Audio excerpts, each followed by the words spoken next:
Saudaraku yang dirahmati Allah Subhanahu wa taala, pembahasan kali ini yaitu mengenai anjuran untuk berbudi pekerti yang baik.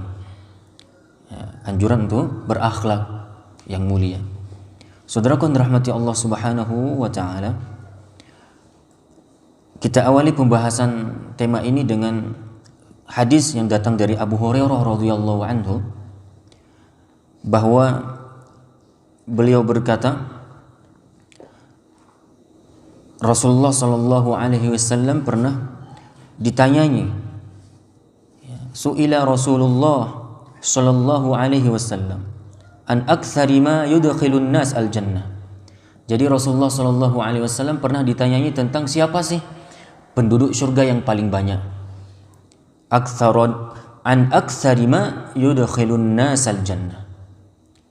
Jadi ada seorang sahabat yang datang menjumpai Rasulullah dan bertanya, ya Rasulullah, siapa sih yang memasuki surga yang paling banyak nantinya? Siapa sih mereka itu? Maka Nabi menjawab, taqwallahi wa husnul khuluq. Taqwallahi wa husnul khuluq. Yang membuat nantinya Allah memasukkan hamba-hambanya banyak ke dalam surga, yaitu disebabkan dia adalah orang-orang yang memiliki kepribadian yang bertakwa kepada Allah dan juga memiliki akhlak yang bagus. Taqwallah wa husnul khuluq.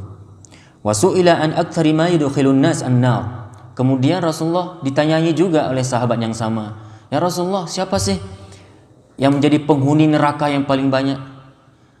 Ataupun bahasa siratannya di sini dari pertanyaan sahabat, apa sih yang menyebabkan banyak nanti orang dimasuki oleh Allah ke dalam neraka? Apa yang menjadi penyebabnya? Maka Nabi pun menjawab, yang menjadi penyebab orang-orang banyak masuk neraka adalah al-famu wal farju. Al-famu wal farju. Jadi Nabi menjawab, kebanyakan penduduk neraka itu penyebabnya adalah ketika mereka di dunia tidak mampu menjaga mulut, tidak mampu menjaga lisan, ataupun yang menyebabkan mereka masuk neraka adalah karena mulutnya, karena lisannya, dan karena kemaluannya. Jadi yang dimasuki oleh Allah ke dalam surga dua penyebab, taqwallah wa husnul khuluq, bertakwa kepada Allah dan bagusnya budi pekerti. Yang menyebabkan orang nanti banyak juga masuk neraka adalah dua. Apa yang menyebabkan banyak orang masuk neraka? Gara-gara lisan dan gara-gara kemaluan. Nah, pasti ini ada jabarannya. Saudaraku yang dirahmati Allah Subhanahu wa taala, kalau kita lihat dari dua jawaban Nabi yang menjadi penyebab orang banyak nantinya akan dimasuki oleh Allah ke dalam surga, yaitu taqwallah. Taqwallah di sini berarti adalah hubungan hablum minallahnya. Taqwallah di sini berarti hablum minallah. Ada siratan makna kebagusan seseorang dalam menghubungkan dirinya dengan Allah, dengan ketakwaannya, dengan memperbanyak ibadah kepada Allah. Seperti halnya misalnya sholat 5 waktu, ya, dan lain sebagainya dari nilai-nilai takwa yang bersifat vertikal. Hablum minallah. Kenapa bisa dibahasakan seperti itu? Karena Rasulullah juga menyebutkan persoalan yang kedua yang menyebabkan Allah banyak sekali nanti memasuki ke dalam surga, yaitu orang-orang yang memiliki husnul khuluq. Dari kalimat husnul khuluq, maka di sini bisa kita dapati makna hablum minan nas. Jadi yang membuat orang masuk surga apa? Kebagusan ya hubungannya dengan Allah dan kebagusan hubungannya dengan manusia. Apa yang bisa dimaknai di sini? Ketika ada pribadi muslim yang cacat, salah satu di antara keduanya, ataupun bahkan kedua-duanya cacat, memiliki kepribadian yang cacat, takwa enggak, akhlak pun enggak bagus, maka sangat mustahil orang ini akan ditempatkan ke dalam surga. Karena modal utama, dan ini modal yang sangat asas, modal yang sangat mendasar untuk setiap muslim bisa memasuki surga ya Allah Subhanahu wa taala adalah ketika dia konsisten, istiqomah di atas jalan takwanya sampai mati. Kemudian dia juga memiliki kepribadian yang berakhlak yang mulia. Ya ini. Jadi tidak hanya dengan Allah saja dia baik, tapi dengan manusia juga dia baik. Ataupun sebaliknya, tidak hanya dengan manusia dia baik, dengan Allah tidak baik, nggak mungkin. Maka muslim yang benar adalah muslim yang kedua-duanya baik. Dia sholat, ya, dia berinfak juga, dia sholat, dia silaturahmi, ya, dia haji, dia juga bersedekah, dia menjenguk orang sakit, ya, dia membantu orang-orang lemah, dia membantu fakir miskin, ya, dia puasa, juga dia berkorban misalnya, karena ada dua nilai kebaikan yang dia miliki. Dari itu kalau kita lihat dalam Al-Quran, setelah Allah biasanya menyuruh kita menegakkan sholat, setelah itu ada perintah apa? Untuk menunaikan zakat. Aqimis sholat wa atiz zakah. Ya, jadi tunaikanlah sholat dan keluarkanlah zakat. Di sini juga hablum minallah dan hablum minan nas. Sering sekali Allah mengawinkan dua ibadah ini. Selalu dan sangat sering, bahkan kita dapati dalam Al-Quran, ya, Allah mengawinkan dua aspek kesolehan ini. Soleh yang berhubungan vertikal dan soleh berhubungan horizontal. Ya, soleh dengan Allah, dengan soleh dengan manusia. Hari ini banyak orang yang soleh mungkin dengan Allah saja, dengan manusia dia nggak soleh. Dia sholat 5 waktu di hadapan Allah, dia membaca ayat-ayat suci. Namun di luar sholat mereka mengeluarkan kalimat-kalimat kotor kepada saudaranya dengan mencaci, memaki, memfitnah, memberitakan berita hoax, ya, menuduh, menghibah. Nah, ini berarti dia tidak memiliki kesolehan sesama manusia. Dia hanya memiliki kesolehan kepada Allah. Ataupun dia, ya, sangat aktif bersosial, dia berinfak. Bahkan mungkin nggak tanggung-tanggung, dia keluarkan hartanya dengan mudah. Siang dan malam dia berinfak. Dia bantu fakir miskin. Bahkan bukan hanya fakir miskin yang ada di sekitarnya saja. Dia juga sangat sensitif dengan keadaan semua kaum muslimin yang ada di luar sana, di luar negeri sana. Dia membantu orang-orang Rohingya misalnya, dia bantu orang Uyghur. Dia senang berinfak kepada orang-orang Palestina yang sedang tertindas misalnya. Namun, ya, ketika kita lihat kesolehan vertikalnya, dia kurang, nggak sholat bahkan. Nah, ini banyak orang bersosial tapi nggak sholat. Dia adalah orang-orang yang giat bersosial, sehingga di mata orang dia baik, dianggap orang soleh, dianggap. Namun alangkah sayangnya orang-orang yang memiliki kepribadian seperti ini belum tentu baik di hadapan Allah, dan tidak baik di hadapan Allah. Bukan belum tentu, tidak baik di hadapan Allah. Dari itu kita harus pastikan diri kita harus memiliki kedua kesolehan ini. Kita harus pastikan diri kita memiliki pribadi yang soleh kepada Allah, jangan soleh juga manusia, baik kepada Allah dan baik kepada manusia. Ya, ini ada orang dia berubudiyah kepada Allah dengan sangat luar biasa, hebat. Namun dia menjadi hamba yang eksklusif, tidak mau bergaul dengan masyarakat, tidak mau tutur sapa, tidak mau memenuhi undangan ketika diundang misalnya. Dianggap ini hal yang biasa, nggak perlu bahkan dianggapnya. Ya, ini keliru kaum muslimin. Maka ketika kita kembali kepada Al-Quran dan Sunnah, maka Islam menuntut kita sebagai pemeluknya untuk memiliki dua kesolehan ini. Dari itu Rasulullah menyampaikan ketika menjawab pertanyaan seorang sahabat, apa yang menyebabkan banyak orang nanti masuk surga? Penyebabnya, kata Rasulullah, taqwallah, berarti vertikal hubungannya kepada Allah baik, wa husnul khuluq, dan bagus akhlaknya. Dengan orang tua dia baik, dengan tetangga dia baik, dengan saudaranya dia baik, ya. Dan yang perlu juga kita perhatikan apa? Ternyata Rasulullah juga memberi kabar kepada kita yang menyebabkan kebanyakan orang nanti masuk neraka. Ini harus ada rasa khawatir kepada kita. Kita ketika mendengar hadis seperti ini harus ada rasa risau. Kita berlindung kepada Allah dari dua hal ini yang membawa malapetaka kepada diri kita nantinya. Na'udzubillah. Di mana Rasulullah memberi jawaban yang banyak nanti yang menyebabkan banyak orang masuk neraka adalah gara-gara mulut. Apa maksud gara-gara mulut? Tidak pandai menjaga lisan. Dia tidak menjaga lisannya. Dia mengeluarkan kalimat-kalimat kufur. Dia mengeluarkan kalimat-kalimat yang mengandung kesyirikan. Dia mengeluarkan kalimat-kalimat yang mengandung ghibah, pembicaraan yang mengandung dusta. Dan sebarkan tadi berita-berita yang tidak benar tentang saudaranya misalnya. Dia dengan mudah, dengan ringan mencaci maki sesama muslim, menghujat satu sama yang lain, mengeluarkan kalimat dan bahkan lebih daripada kepada orang tuanya. Kan mainnya lisan. Ghibah lisan. Manusia-manusia yang kanibal. Manusia-manusia si pemakan manusia. Bahkan yang dimakan adalah bangkai dari mayat manusia itu sendiri. Dan hari ini bertebaran di mana-mana manusia yang bersifat kanibal. Dia makan daging saudaranya sendiri yang busuk, yang mayat tadi. Dan dia pastinya menjadi orang yang paling bauk di antara manusia. Mulutnya adalah mulut busuk, mulut yang jijik. Apa penyebabnya? Ya, makan bangkai setiap hari. Makanya ketika seseorang tidak mampu menjaga lisannya, akan sangat banyak nanti Allah masukkan ke neraka gara-gara lisannya itu sendiri. Dan yang kedua, gara-gara kemaluan. Apa maksudnya gara-gara kemaluan? Gara-gara perzinaan. Berzina. Dan hari ini menjadi sebuah fenomena yang memang seperti tidak bisa terbendung lagi. Kalau kita lihat memang kepada hakikatnya, ini bahagian pada tanda-tanda qiyamah. Ini bahagian pada tanda-tanda akhir zaman ataupun zaman mau berakhir. Di mana Rasulullah pernah menyebutkan dalam hadis yang sahih, di antara fenomena yang akan terjadi sebelum kiamat besar itu datang, banyak sekali bertebaran orang-orang yang berzina. Berzina itu dilakukan secara terang-terangan dengan bermacam-macam motif perzinaan, baik zina kecil ataupun zina besar, dipertontonkan bahkan di hadapan khalayak tanpa ada rasa malu. Na'udzubillah, kita berlindung kepada Allah, kita dan keturunan-keturunan kita terlindungi dari perzinaan. Karena apa?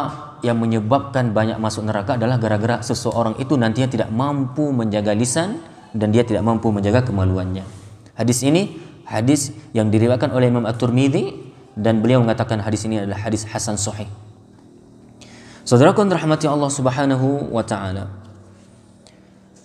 Kita lanjutkan hadis berikutnya, masih dalam hadis yang diriwayatkan oleh Abu Hurairah radhiyallahu anhu, di mana Rasulullah sallallahu alaihi wasallam bersabda, "Akmalul mu'minina imanan." Nah, di sini dengan tegas Rasulullah menyatakan apa? Orang-orang yang beriman yang sempurna imannya. Nah, jadi bahasa Nabi ketika Nabi mengatakan bahwa orang beriman yang sempurna imannya. Orang yang sempurna imannya adalah siapa? Mereka adalah ahsanuhum khuluqan. Mereka adalah orang yang bagus akhlaknya. Ya ini. Jadi apa mafhul mukhalafah dari bahasa Nabi barusan? Ketika Rasulullah mengatakan, ya orang mukmin yang paling sempurna, bahkan orang mukmin yang paling sempurna imannya adalah yang paling baik akhlaknya. Berarti kalau kita belum memiliki akhlak yang baik, nah, ini mafhul mukhalafahnya, hukum timbal baliknya, pemahaman sebaliknya. Apa pemahaman sebaliknya? Ketika Rasulullah mengatakan orang yang beriman yang paling sempurna imannya adalah yang bagus akhlaknya, berarti yang tidak sempurna imannya adalah yang tidak bagus akhlaknya. Orang yang tidak bagus akhlaknya belum dikatakan dia adalah orang yang memiliki iman yang sempurna. Jadi indikasi iman kita baik, sempurna atau tidak, kualitasnya bisa ditentukan dari kualitas akhlak kita. Maka kalau kita lihat ada seorang pribadi muslim, si pribadi muslim ini pribadi yang buruk akhlaknya, yang memiliki su'ul akhlak, maka yang bermasalah pada dirinya ini adalah imannya. Karena orang yang beriman dengan kebaikan imannya, dia akan memancarkan iman itu kepada pancaran akhlak. Dari itu kan dulu kita pernah pelajari itu di bangku sekolah SD dulu, judul buku paket yang menjadi buku wajib dipelajari di bangku-bangku sekolah, akidah akhlak, betul? Entah ada pun hari ini buku yang seperti itu masih. Kami dulu sempat belajar yang seperti itu judul bukunya, akidah akhlak. Jadi ulama, pakar-pakar dalam bab ini, pakar pendidikan yang mengerti masalah keagamaan, masalah agama ya. Dalam ini agama kita Islam, menjadikan ya dua persoalan ini menjadi satu. Dua persoalan yaitu akidah dan akhlak dikawinkan. Akidah akhlak, seakan-akan apa? Orang yang berakidah harus berakhlak yang baik. Orang yang berakhlak pasti muncul dari kemurnian akidah. Ya ini. Maka dikawinkan akidah akhlak, nggak boleh terpisah. Dari mana itu kalimat? Sebenarnya itu siratan dari hadis Nabi, di mana Rasulullah menyatakan apa? Akmalul mu'minina imanan. Orang yang paling sempurna imannya adalah mereka-mereka yang ahsanuhum khuluqan, yang paling bagus akhlaknya.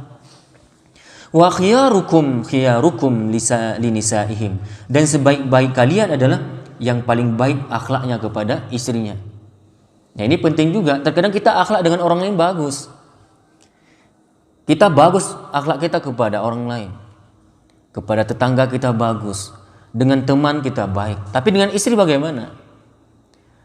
Maka ada kaidah untuk menilai sosok pribadi seseorang itu baik nggak baik, tanyakan istrinya kalau dia suami. Dia di posisi suami. Jangan tanya sama orang lain. Coba tanya sama istrinya. Karena dia orang yang paling ngerti.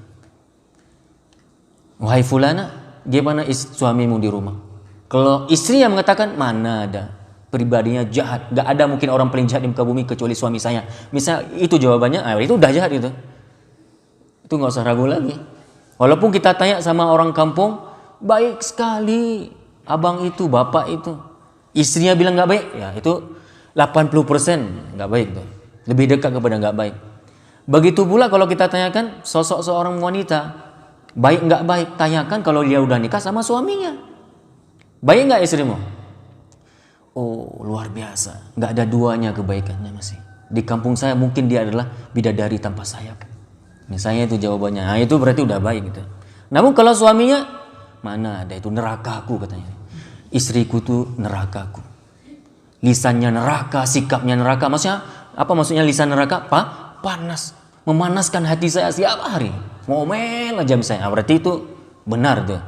Lebih dekat kepada benar. Pak Ustadz, bagaimana kalau dia belum menikah? Tanyakan sama ibunya. Tetap kepada wanita kita tanyakan. Tanyakan kepada ibunya. Anak laki misalnya yang mau menikahi seorang wanita. Untuk supaya kita bisa bertaaruf dengan baik dengan si wanita ini, bukan tanyakan kepada dia langsung. Dia pasti jawabannya semua mantap. Salat, tahajud. Semua jawabannya baik. Namun coba tanyakan kepada ibunya. Bu, gimana bu keseharian anak ibu? Nah, itu kan. Kalau ibunya bilang anakku durhaka, ya itu durhaka. Kalau dibilang sama ibunya anakku adalah anak yang baik akhlaknya, itu baik insya Allah. Begitu juga dengan kita perempuan. Kalau kita tanyakan tentang kepribadian seorang laki-laki, bagaimana sifatnya, tanyakan kepada ibunya. Bu, gimana anak ibu di rumah? Bukan anak ibu di luar rumah, nggak ngerti ibunya. Tanyakan anaknya di rumah bagaimana sama ibunya. Kalau ibu yang mengatakan anakku luar biasa, beda dengan anak kampung sini.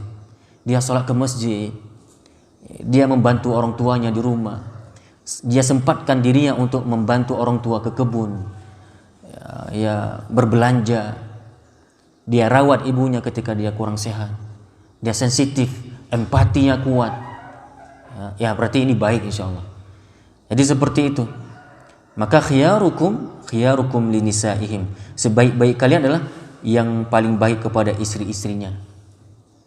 Nah, saudaraku yang dirahmati Allah Subhanahu wa taala, dari itu apa yang bisa disimpulkan? Ternyata bahwa iman itu baru dikatakan benar, sempurna kalau kita memiliki akhlak dengan iman tadi, dengan akhlak yang baik.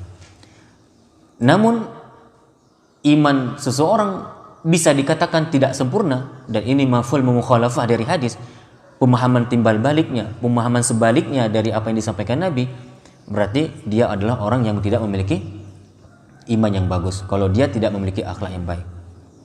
Saudaraku yang dirahmati Allah Subhanahu wa taala, dari itu perlu kita perjuangkan ya dua hal ini dalam kehidupan kita.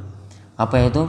Kita harus mampu berjuang untuk yang menjadikan pribadi kita pribadi yang bagus, hablum minallahnya, ya, yang dikenal dengan H2, hablum minallah, dan juga harus bagus H yang keduanya itu hablum minannas.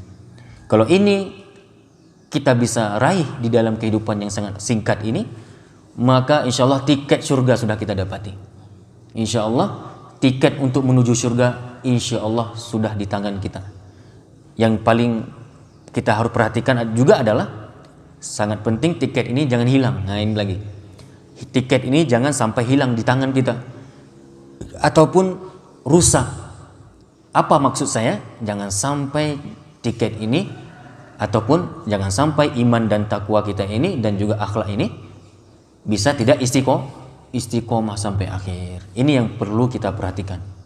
Wallahu a'lam bissawab. Ini dulu yang dapat kami sampaikan dalam kajian subuh kali ini. Mudah-mudahan bisa bermanfaat kepada para ikhwah semuanya dan terkhususnya juga kepada kami yang menyampaikan. Kita padai dengan doa kafaratul majlis. Subhanakallahumma wa bihamdika asyhadu an la ilaha illa anta astaghfiruka wa atubu ilaik. Wassalamualaikum warahmatullahi wabarakatuh.